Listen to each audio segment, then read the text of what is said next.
I'm Bernie Zimmerman. I'm the chair of the Nevada County Historical Landmarks Commission, which was created by the Board of Supervisors in 1969 to essentially to preserve and promote Nevada County history.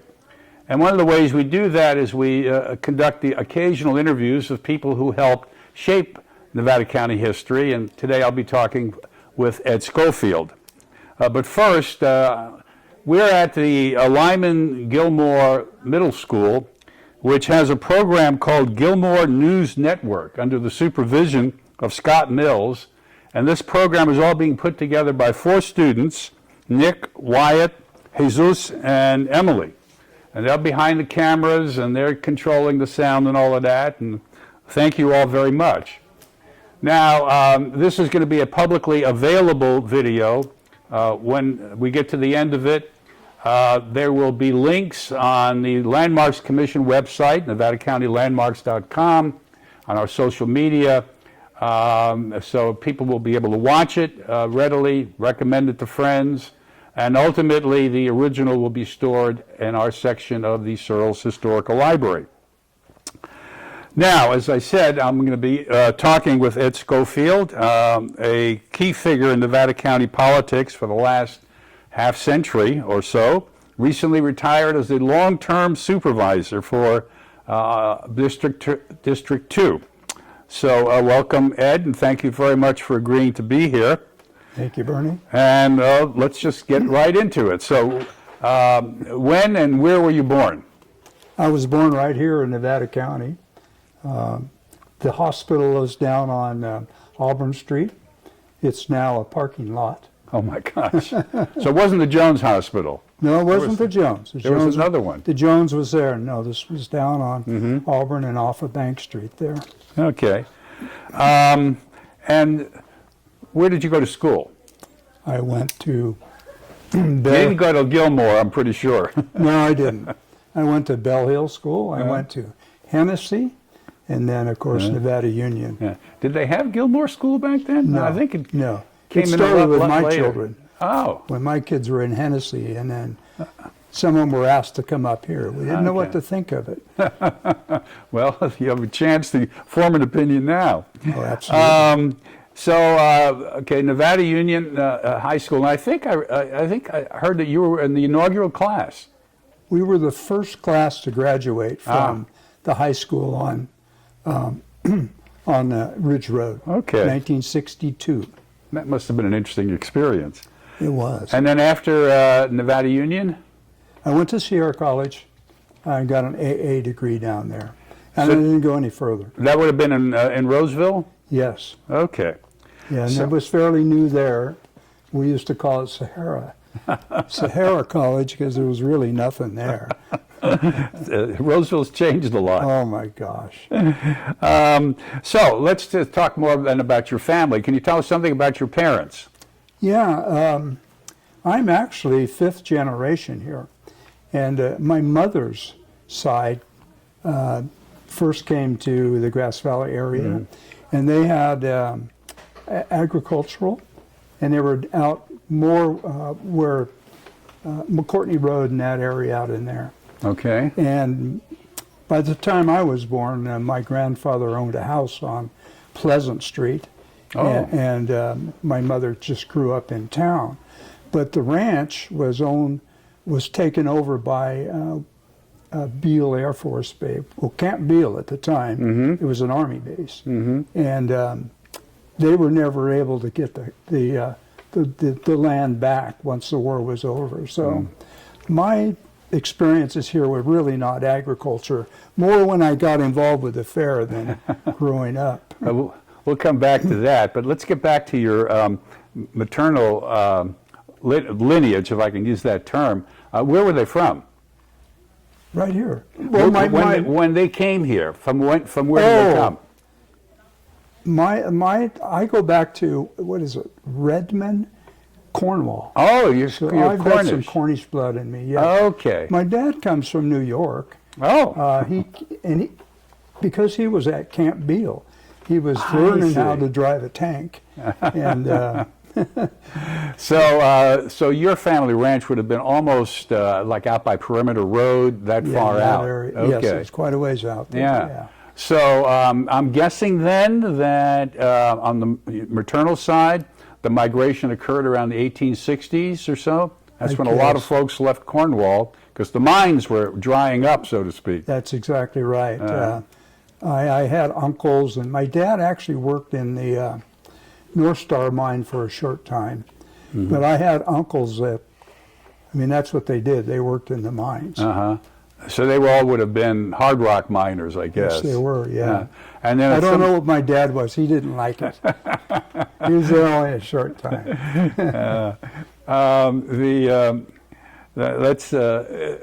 That's interesting. So they bought a ranch. So somebody was obviously, I guess, what, farming it or ranching Yeah, they were it? actually farming it. What did they grow? It was more agriculture. I honestly don't know. I think they planted almond trees. My mother said that my mother didn't like it out there at all because there were always rattlesnakes out there. She didn't like those.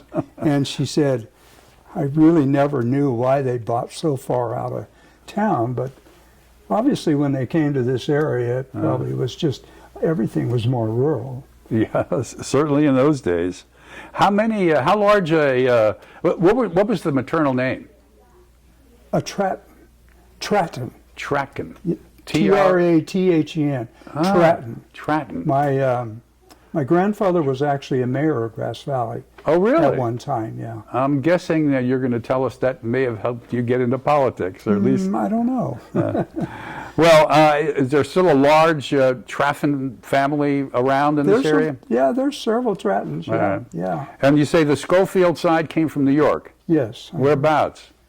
A little town called Beacon, New York. Around Poughkeepsie. Okay.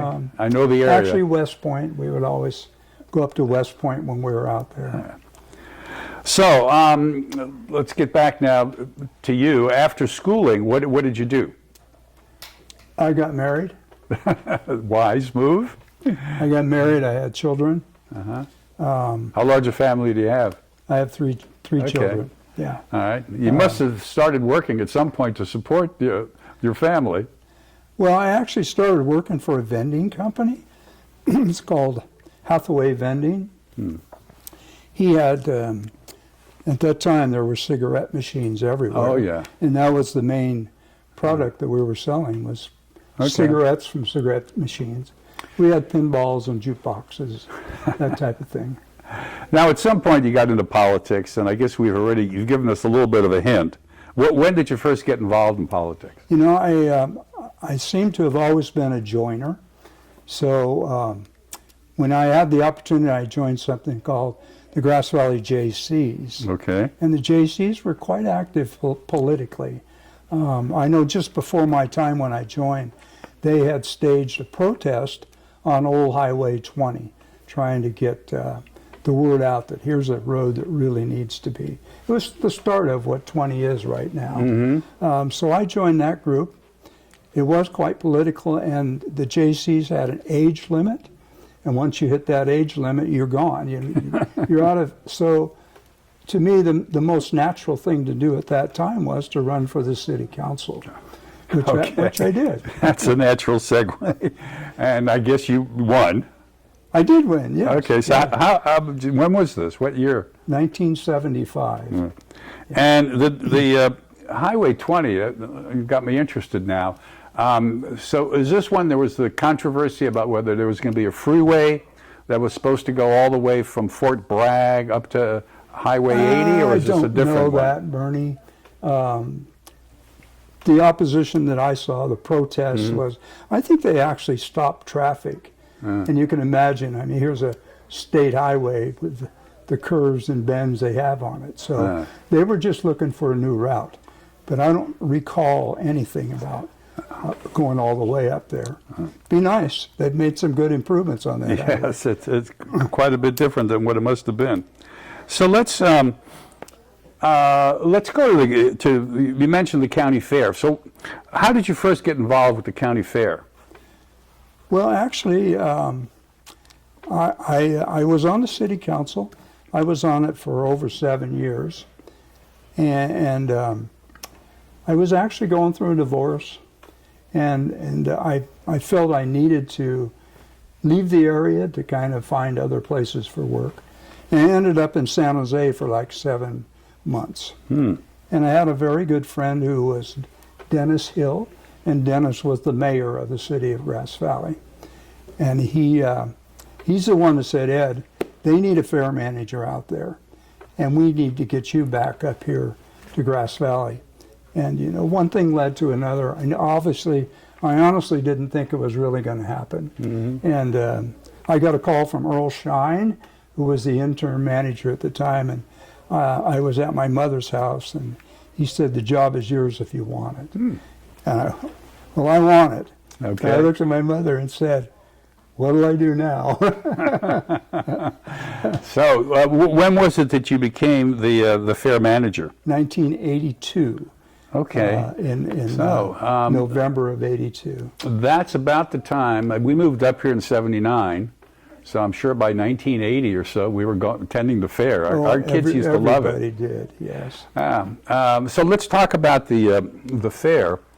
I was reading Tanis Thorne and Vince Seck's book about Lake Olympia, and of course there's a big section in there about Glenbrook and the park and all that. So as I understand it, in the 19th century, the fair for a while alternated between the grounds we have now, which I think are called Wyatt's something. Watt Park. Watt Park. Watt Park. And the Glenbrook area. Do you know anything about why that was or how that came to be? I honestly don't remember.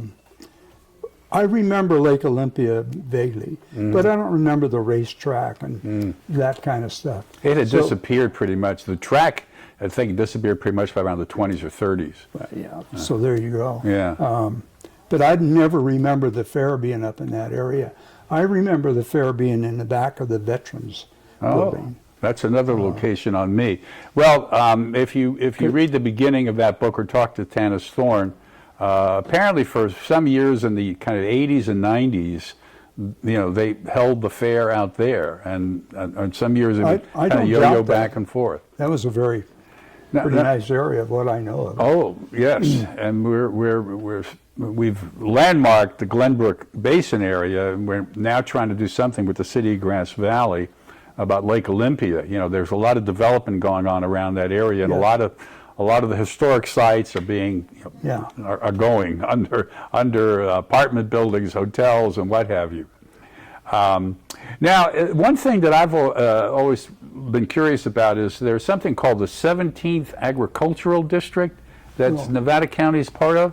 Most people don't realize that the fairgrounds here is a state agency, the 17th District Agricultural Association. Really? It's not a county. It's not part of the county. Oh. Only we call it the Nevada County Fair. We do? Of course.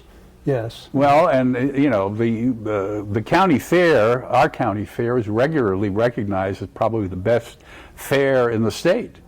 Yes. Can we give you a lot of credit for that? You know, it's always been a special fair. I'll take credit for the time I was there, and the people around me that really made it work.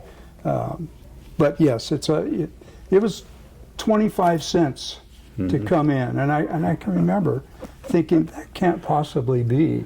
And I looked at the budget. That's a lot of quarters. And I looked at the budget and what they had done in 1982. They had 100,000 people there. It was amazing. It's not 25 cents anymore. No, it's not. And unfortunately, I had a lot to do with that, too. So, moving on to the Board of Supervisors, when did you get elected the supervisor for District 2? Well, my last year at the fairgrounds was 2008, and about January 4th of the following year, I was sworn in as the District 2 supervisor. And you retired as of the end of last year, yes, as I understand. Exactly right. What were some of the things that you've accomplished as supervisor for District 2 that you're most proud of? Well, I look at a couple things. One of them in particular is the the library, the Bear River Library that's down there now. We had a great partnership with this high school down there, but you as an adult could not go into that library when the schools were in session. So to have a separate library now right off Camp Beale Road there, I'm quite proud of that. And the kids section actually has my name on it, so I'm very proud of that. But also, and I think they're probably working on it right now or getting ready to, a Class 1 path that goes from the Bear River area all the way down to Higgins Way, which brings you into that new shopping. And the kids walk it all the time. The cross-country team runs it all the time, so I think I get a lot of credit for that. Well deserved. Now, you've observed Nevada County for, I guess, about 80 years, as I'm counting. What are some of the significant changes you've seen? How has the county changed? Well, I think the biggest one is the freeway coming through. That was huge. If you can imagine the old highway, and there was always a logging truck that you were behind. That was the main thing that really I think have changed. I'm quite proud. I was on the Nevada County Transportation Commission during my whole term as a supervisor, and just looking, my focus as District 2 was South County, and just looking at the improvements that have been done to Highway 49, and starting in 2026, continued improvements to bring you in from LeBar Meadows all the way into Grass Valley. I think that's just incredible that we've been able to do that. And that started with a small group of people down in the Lake of the Pines area there. I don't take all the credit, but that group of people felt there was too many deaths that were happening on the highway, and they're the ones that really got things rolling and really went after Caltrans and said, look, we got to make this better. Well, it certainly has, the road has certainly changed a lot in the years that I've been up here. Of course, the county is, I'm thinking back, when we moved up here, I think the population was somewhere in the 20,000s. I remember it hadn't gotten to 30,000 yet.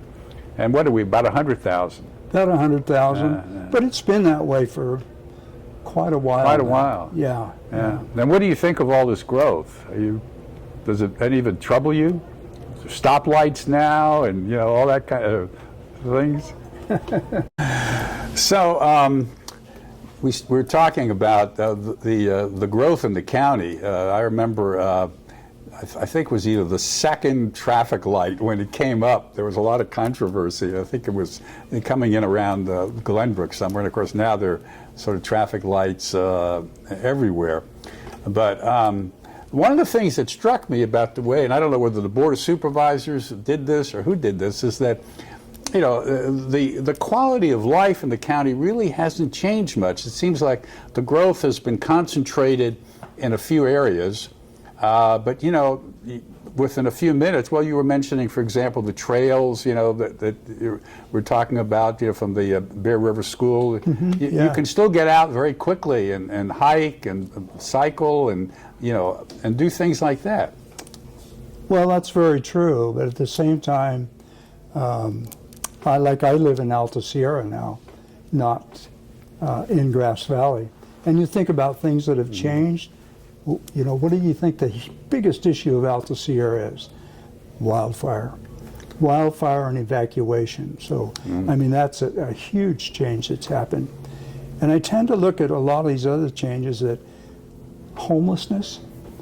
I do remember my mother talking about the 30s and the recession. And just like Gage McKinney's book, there was no recession here. But people would come in, and even up where they live, they talked about the hobos that were coming in looking for work. Nowadays, we have homeless, and it's a huge issue, even in our little town.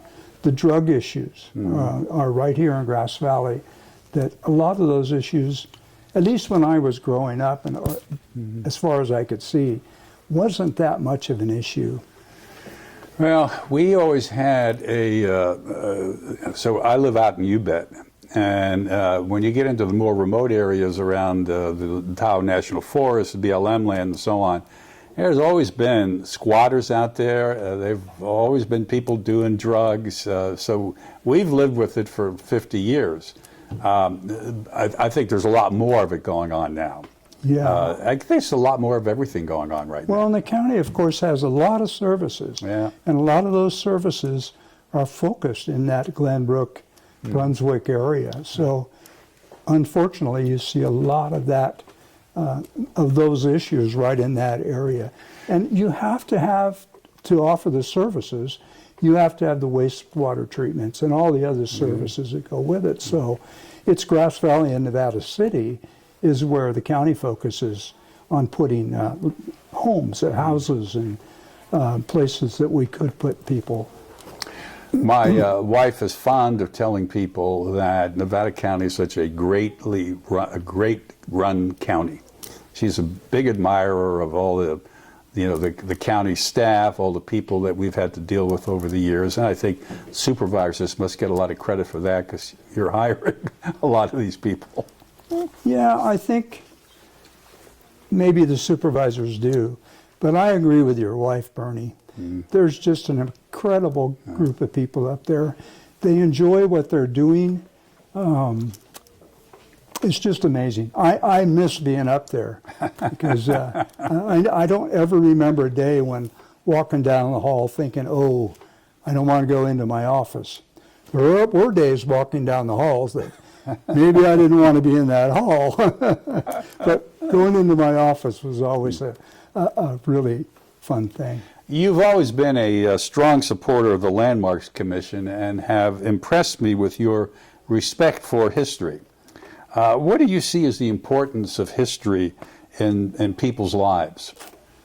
Well, of course, growing up here, as I get older and older, I just think it means more and more to the people that live here.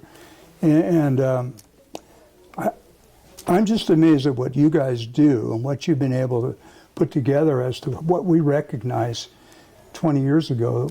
Probably we didn't have as nearly as much as what you put together. And I don't know, I just think I've never been a person that really went back, looked at my family. I do know I have Cornish ancestry there. I think that's wonderful, which means more and more to me now than it ever did when I was a youngster. So it's very important, Bernie. Do any of you kids have any questions for Supervisor Scofield? All right, well, in that case, we'll bring this to a close. Thank you very much for your time, and you'll get to see yourself on video pretty soon. Been a pleasure, Bernie. Thank you.